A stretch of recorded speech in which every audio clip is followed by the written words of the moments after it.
You think you're in control. Every choice you make, every belief you hold, every product you buy, you tell yourself it's your decision.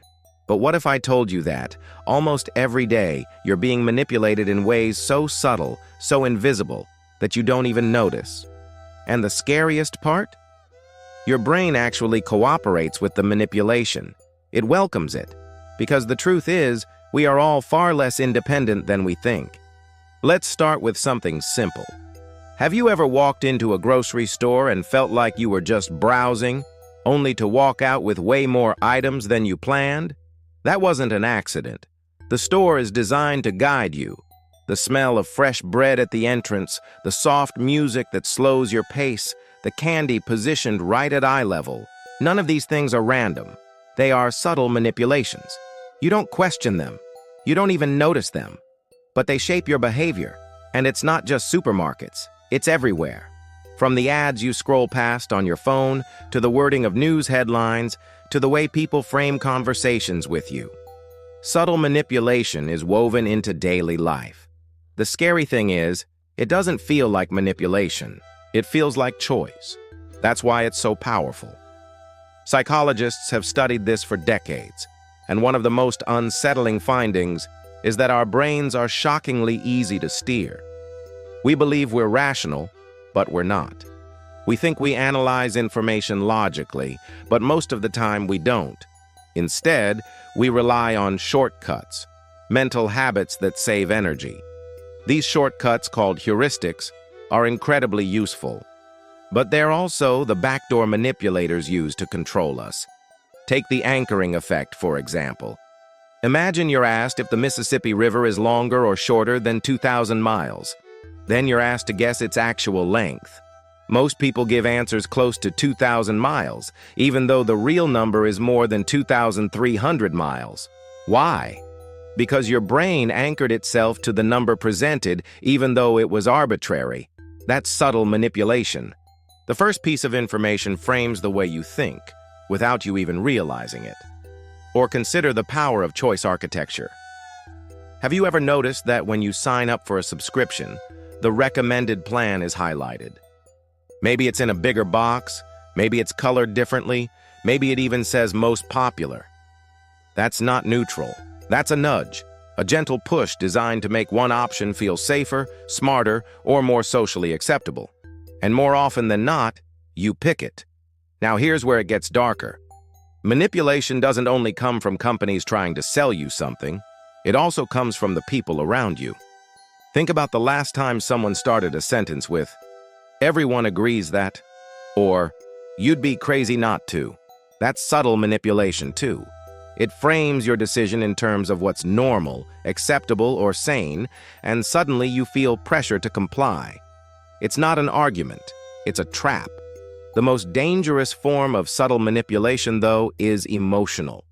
Facts can be questioned, numbers can be checked, but emotions sneak past your defenses. Think of political speeches that focus less on details and more on fear. Think of advertising that doesn't talk about features, but about how you'll feel if you buy the product. These messages bypass your rational mind and target the emotional core of your brain. Fear, excitement, belonging.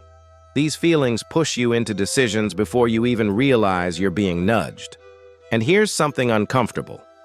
You don't just fall victim to manipulation, you also participate in it. Without even realizing it, you nudge people all the time. You frame your words to get what you want. You downplay certain facts to make your argument stronger. You use tone, body language, or timing to steer conversations. Subtle manipulation is not just something that happens to you. It's something you do too, often without noticing. So how do you protect yourself? The first step is awareness. Start looking for patterns. When you walk into a store, ask yourself, why are these products placed here? When you read a headline, notice the words chosen. Are they meant to inform you or to provoke a reaction? When someone offers you a limited time deal, ask, is the urgency real or is it manufactured? Simply noticing these nudges gives you back a layer of control. The second step is slowing down. Manipulation thrives on speed. The faster you react, the less time you have to think. That's why salespeople pressure you with phrases like "only today" or "last chance." It's why apps send you push notifications that demand instant attention. When you slow down, when you give yourself even a moment to pause, you short-circuit the manipulation. You force your brain to shift from autopilot to awareness. The third step is questioning your feelings. Remember, emotions are the backdoor manipulators love to exploit. If you feel an ad making you unusually excited or a news story making you unusually angry, that's your signal. Stop. Ask yourself, is this reaction natural or is it being engineered? The moment you question the source of your feelings, you weaken their grip. But there's a paradox here. Total resistance is impossible. You can't go through life analyzing every word, every gesture, every design choice around you. If you tried, you'd go insane. Manipulation is part of human interaction. It always has been. The best you can do is recognize the most common tricks and build a mental filter strong enough to catch the worst of them. Here's something to think about. Subtle manipulation works because it doesn't feel like manipulation. If someone tries to overtly control you, you push back, you resist. But if they make you believe it's your choice, if they whisper instead of shout, you'll probably go along. That's why the most powerful control is invisible. And this is the uncomfortable truth. We don't actually want to notice manipulation. Deep down, we like the illusion of control. We want to believe we're independent thinkers, free decision makers. Admitting we're influenced by forces outside ourselves feels humiliating. So, in a strange way, we participate in our own manipulation. We look the other way. We nod along. We accept the story that we're in charge, even when we're not. So the next time you make a decision, what to buy, what to believe, even who to trust, ask yourself a dangerous question. Is this really my choice, or was it planted there? You might not like the answer, but asking is the only way to escape the most subtle manipulations of all, the ones you never notice.